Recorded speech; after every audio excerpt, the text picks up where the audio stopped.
Fala, querido aluno, fala, querida aluna, tudo bem com vocês? Sou o professor Giovanni aqui do canal Assim é Fácil. Nós vamos dar hoje sequência à nossa série Assuntos da Semana. Para assinar a lista de frequência da aula de hoje, não esqueça de se inscrever no nosso canal, marcar o sininho das notificações, deixar o seu like e compartilhar nossos vídeos com todos os seus amigos.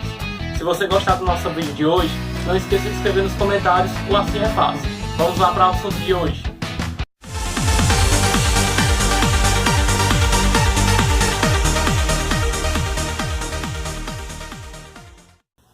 O assunto que nós vamos tratar hoje, ele dá continuidade ao tema ondas. Se você perdeu as aulas anteriores, clique nos cards aqui em cima e fique por dentro de todo o assunto, antes de acompanhar a continuação na aula de hoje. Se você já assistiu às aulas anteriores, o que nós vamos tratar agora trata-se de um dos fenômenos que ocorre com a onda, o fenômeno da interferência. Para que a gente possa falar a respeito da interferência, é muito importante que você domine o tema reflexão de ondas. Se você chegou até aqui no vídeo, eu vou considerar que você já assistiu a aula anterior e, portanto, você já sabe do que se trata a reflexão de ondas. Nós vamos falar agora, então, a respeito da superposição de ondas numa corda. Nós vamos falar agora, então, a respeito da superposição de pulsos em cordas.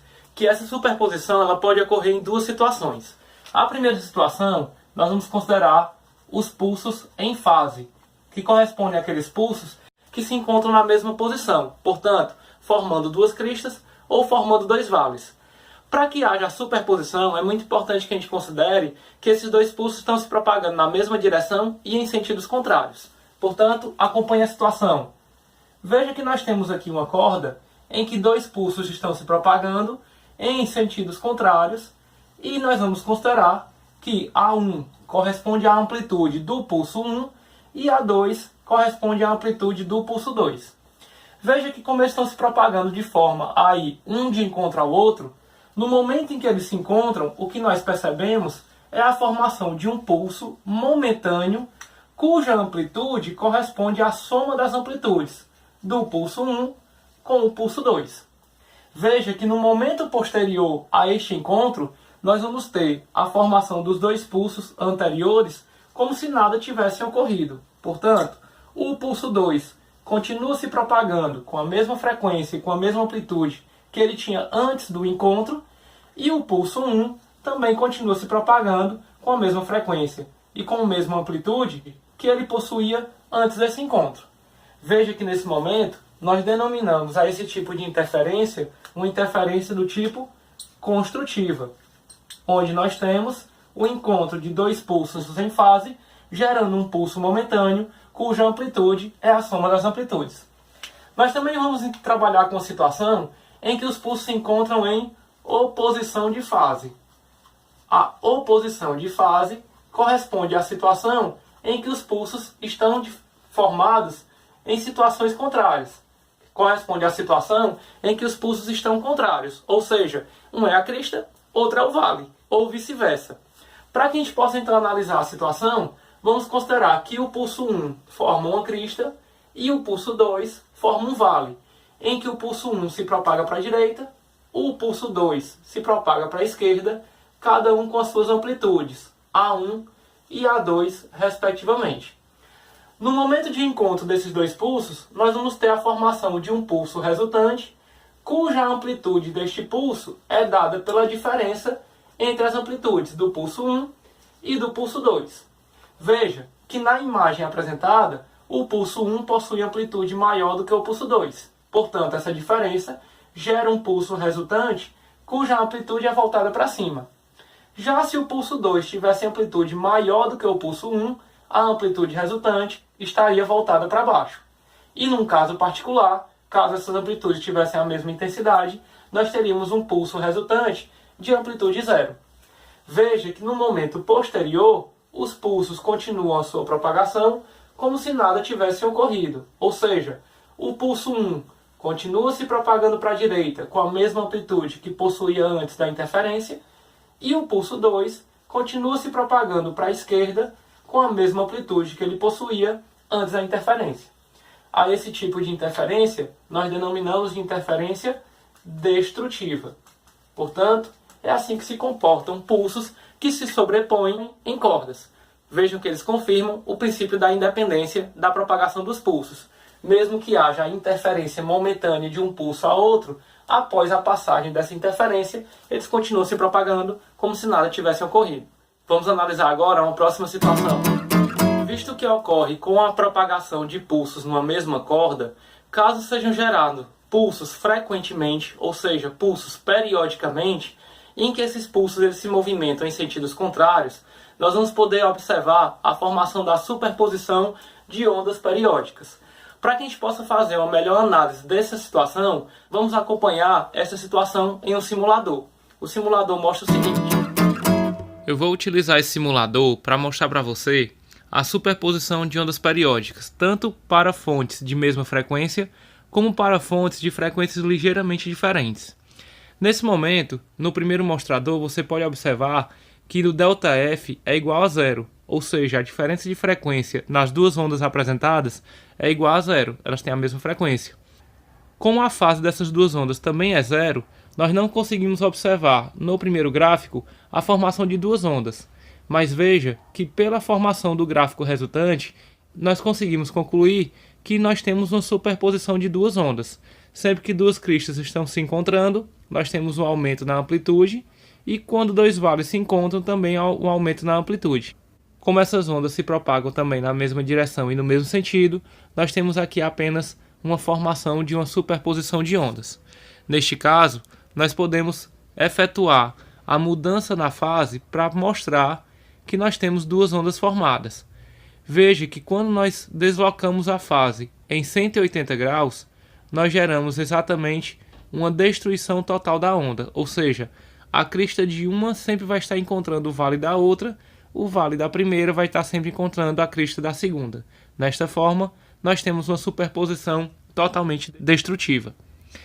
Se a gente voltar para a fase igual a zero das duas ondas, se gerarmos uma pequena diferença entre as frequências, nós já começamos a perceber uma mudança no padrão da onda resultante. Esta mudança de padrão nós chamamos de batimento. Veja que há uma variação da amplitude gerada na onda resultante. Nós temos momentos em que a amplitude se torna maior e momentos em que a amplitude se torna menor. Podemos também verificar que podemos efetuar uma mudança na frequência de oscilação dessa onda. Basta que para isso a gente altere a frequência de uma das ondas.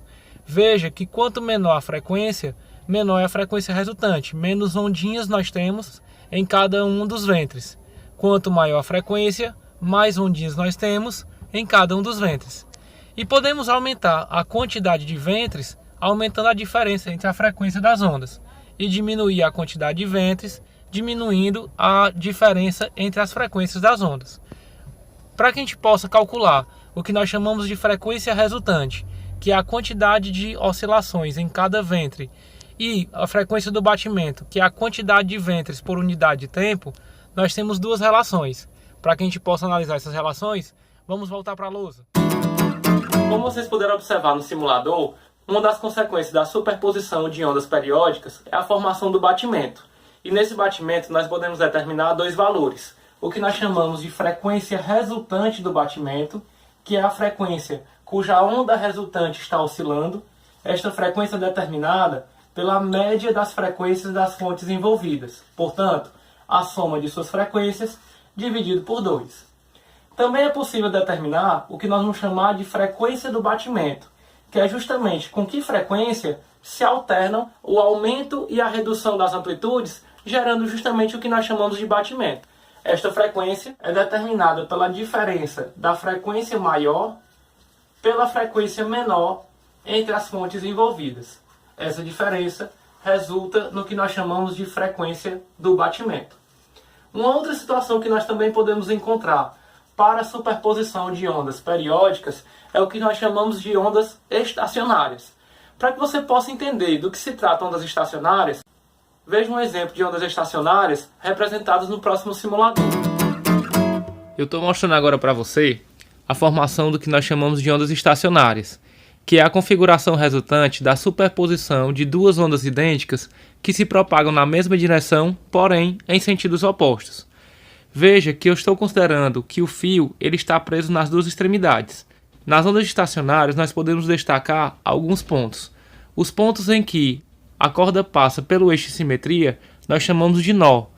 E os pontos em que nós temos a corda se afastando ao máximo do eixo de simetria, nós chamamos de ventre. Nós vamos observar aqui algumas formações de ondas estacionárias. Veja que nesse primeiro caso, a onda estacionária está formando apenas um ventre e dois nós. Esse ventre corresponde à metade de um comprimento de onda. Já na segunda formação, nós temos a formação de dois ventres e três nós. A formação desses dois ventres, enquanto em um ventre a corda se encontrar na crista da onda, no outro ventre ela se encontrará no vale. E o contrário também acontece. Se o primeiro ventre se encontrar no vale, o segundo se encontra na crista. Para essa terceira formação, nós temos a formação de três ventres. Nesses três ventres, quando o primeiro se encontrar na crista, o segundo se encontrará no vale e o terceiro se encontrará na crista. O que é que nós podemos observar com isso? Que para cada crista ou vale, nós temos a formação de meio comprimento de onda. Então, no primeiro padrão, chamado de primeiro harmônico, nós temos um meio comprimento de onda. Para o segundo padrão, que nós chamamos de segundo harmônico, nós temos dois meios comprimentos de onda. Para o terceiro padrão, que nós chamamos de terceiro harmônico, nós temos três meios comprimentos de onda. Para o quarto padrão, seria o quarto harmônico, quatro meios comprimentos de onda. Quinto harmônico, 5 meios comprimentos de onda. E o sexto harmônico, 6 meios comprimentos de onda. Nós podemos encontrar, assim, uma relação que se repete para cada formação de ventre dos harmônicos de uma onda estacionária. Vamos voltar para a lousa para que a gente possa determinar esta relação. Vamos lá. Como você pode observar, do que se trata de ondas estacionárias, nós podemos destacar dois pontos principais. Aqueles pontos em que nós temos a não perturbação da onda, chamados de nós, que corresponde ao encontro de uma crista de uma onda com o vale da outra, que se encontram naquele momento, gerando uma interferência destrutiva. O outro ponto que nós podemos destacar é aquele ponto de formação de uma espécie de uma barriguinha, justamente por isso chamada de ventre, onde nós temos a onda posicionada ou na crista ou no vale, cuja frequência pode ser tão rápida que nós não conseguimos determinar se ela está numa crista ou num vale, formando uma espécie de barriguinha, o ventre, como eu já falei. Para que a gente possa, então, identificar os diversos padrões, nós vamos nos basear em uma corda presa nas duas extremidades e a formação de diversos padrões do que nós chamamos de ondas estacionárias. Acompanhe comigo a formação de alguns desses padrões. O primeiro padrão, denominado de primeiro harmônico, é quando nós temos a formação de apenas um ventre, em que a corda está presa nas duas extremidades, e a formação de um ventre apenas, onde a corda se encontra ou na crista ou no vale. Veja que, independente da formação ser a crista ou o vale, este ventre ele corresponde apenas a meio comprimento de onda. Para que tivéssemos um comprimento de onda inteiro, seria necessário, considerando a corda numa crista, também a formação de um vale. Considerando a corda no vale, também a formação de uma crista. Portanto, a onda formada entre os dois extremos em que a corda está presa corresponde apenas à metade de um comprimento de onda. Isso quer dizer que o comprimento da corda L corresponde, nesse caso, a um meio comprimento de onda. Vamos para o próximo padrão. O próximo padrão, também chamado de segundo harmônico, nesse segundo harmônico, nós já temos a formação de dois ventres.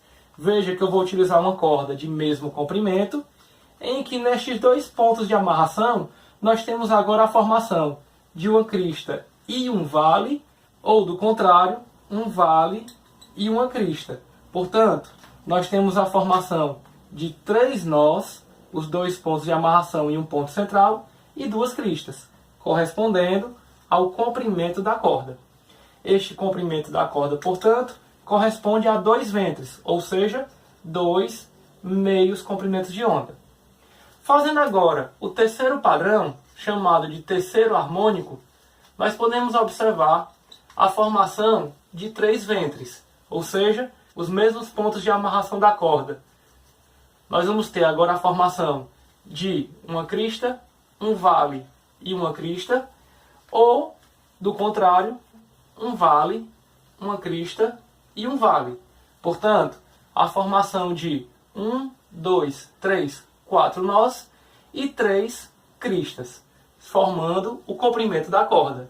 Sendo assim, o comprimento da corda corresponde a 3 meios comprimentos de onda.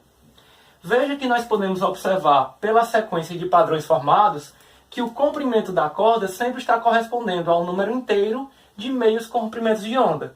E esse número inteiro sempre coincide com o harmônico analisado, que nada mais é do que a quantidade de ventres formados. Para um ventre, primeiro harmônico, 1 meio comprimento de onda. Segundo harmônico, 2 meios comprimentos de onda. Para 3 ventres, terceiro harmônico, 3 meios comprimentos de onda. Podemos assim concluir que o comprimento da corda utilizada sempre vai ser um número n multiplicado por meios comprimentos de onda, em que esse número n vai corresponder ao número de ventres formados na onda estacionária. E assim nós temos a relação entre o comprimento da corda, o número de harmônicos e o comprimento de onda formado. Utilizando agora a equação fundamental da onda, em que V é igual a lambda F, nós podemos isolar da equação anterior o comprimento de onda, encontrando que este comprimento de onda corresponde a 2 vezes o comprimento da corda, dividido pelo número de harmônico formado. Daí, substituindo o comprimento de onda na equação fundamental, nós temos que V corresponde a 2L sobre N vezes a frequência.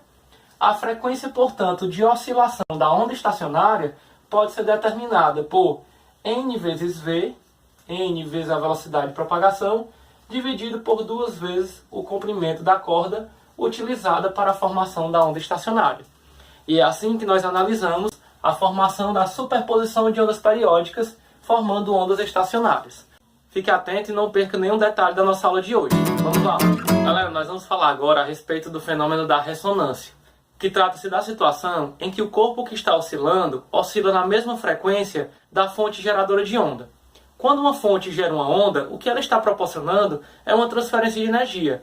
Ela transfere energia do seu corpo para o corpo que ela pretende oscilar. Por exemplo, uma fonte que gera uma oscilação na corda está transferindo energia para a corda, fazendo com que essa energia se propague pela corda. Quando essa fonte oscila na mesma frequência natural do corpo, nós dizemos que eles entraram em ressonância. É exemplo disso o fenômeno que ocorreu com a ponte de Tacoma. Veja que uma ponte, como qualquer outra construção, ela possui uma frequência de oscilação natural, que pode ser calculada devido às características dessa construção. Como os cálculos provavelmente não foram devidamente feitos, essa ponte oscilava na mesma frequência de oscilação do vento no local, em que a ponte entrou em ressonância com a oscilação do vento no local, fazendo com que a sua amplitude de oscilação ficasse cada vez maior, chegando a ocorrer o colapso. Portanto, a ponte não aguentou e acabou quebrando. Então nós podemos agora analisar 2 situações particulares, 2 corpos que oscilam, que já foram analisados no sistema MHS, que é o caso do pêndulo simples e do sistema massa-mola. No caso do sistema de um pêndulo simples, nós podemos determinar a sua frequência de oscilação por 1 sobre 2π raiz de G sobre L, onde nós podemos observar a independência da frequência de oscilação desse pêndulo da massa do corpo. Veja então que ela depende basicamente da gravidade local e do comprimento desse fio. Quanto maior o comprimento do fio do pêndulo, menor vai ser a frequência de oscilação, portanto mais tempo ele vai demorar para oscilar. Quanto menor o comprimento desse fio, maior vai ser a sua frequência, isso quer dizer que menor vai ser o tempo que ele vai levar para oscilar. Também podemos analisar o sistema massa-mola, em que nós podemos considerar um corpo preso a uma mola, e este corpo, deslocado do seu ponto de equilíbrio, ao ser abandonado, vai oscilar em torno deste ponto. A frequência de oscilação desse corpo é dada por 1 sobre 2π raiz de K sobre M, onde esse agora, a massa do corpo, interfere na frequência de oscilação. O K corresponde à constante elástica da mola e o M corresponde à massa do bloco que está preso à mola. Quanto maior essa massa, menor é a frequência. Isso quer dizer que mais tempo ele demora para oscilar. Quanto menor a massa, maior a frequência, quer dizer que mais rápido ele oscila. E é assim que nós analisamos, para esses 2 casos particulares, o que nós chamamos de frequência natural de oscilação. Vamos para o próximo assunto. Galera, nós vamos falar agora da interferência de ondas bi e tridimensionais. Como vocês podem observar, nós temos aqui a determinação de 2 fontes de onda, em que nós vamos estar representando essas fontes geradoras de frentes de ondas circulares. Já foi definido aqui em outra aula do que se tratam frentes de onda. Portanto, vamos considerar que essas frentes de onda estão representando as cristas das ondas geradas pela fonte F, que eu estou representando de preto, e a fonte G, que eu estou representando de azul. Veja que essas ondas estão se propagando no mesmo meio. Como elas se propagam no mesmo meio, elas vão se sobrepor, gerando interferências construtivas e destrutivas. Quando duas frentes de onda, quando duas cristas se encontram, nós temos a formação de uma interferência construtiva. Também há a formação de interferência construtiva quando dois vales se encontram. Já quando uma crista se encontra com um vale, nós temos a formação de uma interferência destrutiva, como você pode observar na explicação da imagem a seguir. Pessoal, nessa imagem está representada a formação de frentes de ondas circulares por duas fontes, a fonte F e a fonte G. Veja que as frentes de onda elas se encontram, e nesses encontros elas vão gerar interferências construtivas e destrutivas. Considerando que cada linha corresponde às cristas das ondas geradas por cada fonte, nós temos aí três pontos diferentes destacados, os pontos X, Y e Z. Vamos analisar cada um deles. O ponto X é o cruzamento de duas linhas, a formada pela fonte F com a formada pela fonte G. Como é o cruzamento de duas linhas e cada linha representa a crista, nós podemos concluir que no ponto X nós temos uma interferência construtiva, onde duas cristas se encontram. O ponto Y representa o encontro de duas regiões sem linhas, regiões que ficam exatamente no meio entre uma linha e outra. Como isso tanto ocorre para a fonte F como para a fonte G, nós podemos concluir que o ponto Y ele é o encontro de dois vales, um vale de ondas geradas pela fonte F com um vale de ondas geradas pela fonte G. Já o ponto Z é um ponto de encontro de uma frente de onda gerada pela fonte G por uma região que fica exatamente no meio entre duas frentes de onda geradas pela fonte F. Desta forma, o ponto Z é o encontro da crista de uma onda gerada pela fonte G com o vale de uma onda gerada pela fonte F. Assim, nós temos o ponto Z como uma interferência destrutiva. Veja que de todos esses pontos que nós temos nesse plano, nós podemos determinar se a interferência naquele ponto é construtiva ou destrutiva, fazendo a análise de uma relação. Vamos voltar para o quadro para analisar esta equação. Vamos lá. De acordo com a explicação que foi dada, nós podemos observar então que em todos esses pontos de encontro de duas cristas, nós temos a formação de interferências construtivas. Também temos a formação de interferências construtivas no encontro de dois vales, que eu vou estar representando com esta bolinha aberta. Portanto, todos esses pontos representam interferências construtivas, de duas cristas, bolinha fechada, de dois vales, bolinha aberta. Já quando nós temos a formação de uma crista encontrando um espaço em branco entre duas cristas, nós temos aqui a formação de uma interferência destrutiva. Portanto, esse é o tipo de padrão que nós geramos quando nós temos ondas bidimensionais geradas por duas fontes no mesmo meio.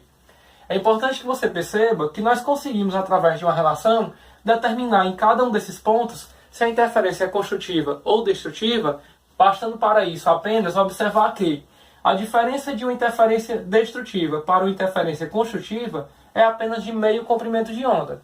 Portanto, para cada um número inteiro de meios comprimentos de onda, nós temos a mudança de uma interferência destrutiva para uma construtiva, de uma construtiva para uma destrutiva. Sendo assim, nós podemos encontrar a relação que, para qualquer um desses pontos, no mesmo plano em que as ondas se propagam, um ponto qualquer, que eu vou chamar de ponto P, nós vamos ter a distância desse ponto até cada uma das fontes representados a distância menor por Dzinho e a distância maior por Dzão. A diferença entre essas duas distâncias, Dzão menos Dzinho, vai corresponder ao número inteiro de meios comprimentos de onda, em que esse número inteiro vai nos ajudar a determinar se neste ponto a interferência é construtiva ou destrutiva. Só que para isso nós temos que levar em consideração duas situações. Que situações são essas? Primeira situação, as ondas podem se encontrar em fase, ou seja, sempre que uma das fontes estiver gerando uma frente de onda, a outra também está gerando uma frente de onda. Sempre que uma das fontes estiver gerando um vale, a outra também está gerando um vale. Portanto, além de elas terem a mesma frequência, elas também estão em fase.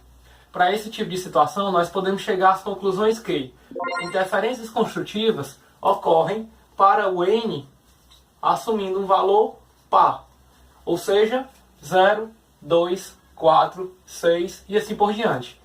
E interferências destrutivas ocorrem para pontos cujo n encontrado assume um valor ímpar.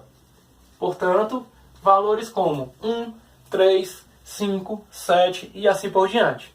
Já caso as fontes se encontrarem em oposição de fase, ou seja, sempre que uma estiver gerando uma crista, a outra está gerando um vale e vice-versa, nós podemos chegar às conclusões que as interferências construtivas ocorrem para pontos cujo n encontrado assume um valor ímpar. E as interferências destrutivas são aqueles pontos que nós encontramos para o n valores pares.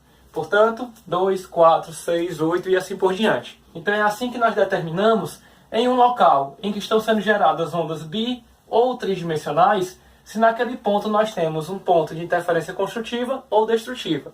Por exemplo, se num ambiente você tem duas fontes sonoras e você quer determinar no local em que você está, se você está numa posição de interferência construtiva ou destrutiva, basta que você tenha a medida das distâncias das duas fontes, você subtrai a maior distância menos a menor, multiplica por 2 e divide pelo comprimento de onda da onda gerada pelas fontes, e aí você vai ter o n. Nesse n, se você tem as fontes sonoras em fase, caso o n seja par, você vai estar num ponto de interferência construtiva. Você vai estar ouvindo o som mais intenso do que os sons gerados. Caso você esteja num ponto cujo n encontrado for ímpar, você vai estar num ponto cuja interferência é destrutiva. Ou seja, você vai estar ouvindo um som menos intenso do que os sons gerados, podendo inclusive ser a ausência de som. Você pode estar num ponto em que você não ouve som nenhum. Caso as ondas estejam em fase, caso as intensidades sejam idênticas, e por você estar num ponto de interferência destrutiva, você não está ouvindo som algum. Do contrário também ocorre. Caso você tenha fontes em oposição de fase, e naquele ponto que você calculou as distâncias, a diferença entre elas, multiplicado por 2 e dividido pelo comprimento de onda gerado, caso dê um n ímpar, você vai estar num ponto de interferência construtiva, caso dê um n par, você vai estar num ponto de interferência destrutiva. E é assim que nós analisamos a interferência de ondas bi e tridimensionais. Acompanhe o próximo assunto. Para finalizar o assunto de hoje, nós vamos tratar agora de dois temas que são bastante particulares de ondas, que trata-se do princípio de Huygens e da difração. Huygens foi um físico que percebeu que cada ponto de uma frente de onda passa a se comportar como se fosse uma nova fonte de onda secundária, fazendo surgir a partir daí uma onda que passa a se propagar por pontos onde a onda anterior ainda não se propagou. Nós não vamos detalhar esse fenômeno na nossa aula de hoje, mas é um fenômeno que explica muitos comportamentos da onda. Como um deles, o próximo fenômeno que nós vamos estudar, que é o fenômeno da difração, que nada mais é do que o encurvamento sofrido pelos raios de onda ao passar por uma determinada barreira. Veja que para que a gente possa entender então o fenômeno da difração, vamos levar em consideração frentes de onda retas, atingindo na sua frente uma barreira, onde nessa barreira encontramos uma fenda, uma passagem. Caso essa fenda tenha um comprimento menor ou muito próximo ao comprimento de onda da onda que nós estamos analisando, ao atingir essa fenda, a onda vai passar a sofrer um desvio, passando a se comportar como se essa fenda fosse uma nova fonte de onda. Veja então que os raios de onda antes eram perpendiculares à fenda e agora se tornaram radiais, como se eles tivessem sofrido um desvio. A este fenômeno nós damos o nome de difração. Se você gostou da nossa aula de hoje, não esqueça de escrever nos comentários, o Assim é Fácil. Também não esqueça de se inscrever no nosso canal, marcando o sininho das notificações, deixar o seu like e compartilhar nossos vídeos com todos os seus amigos. Para você obter as fotos da aula de hoje, não deixe de nos seguir nas redes sociais, onde você vai encontrar as fotos no Story e no feed do nosso perfil. Não perca a resolução das questões ao longo da semana. Fiquem bem e assim é fácil.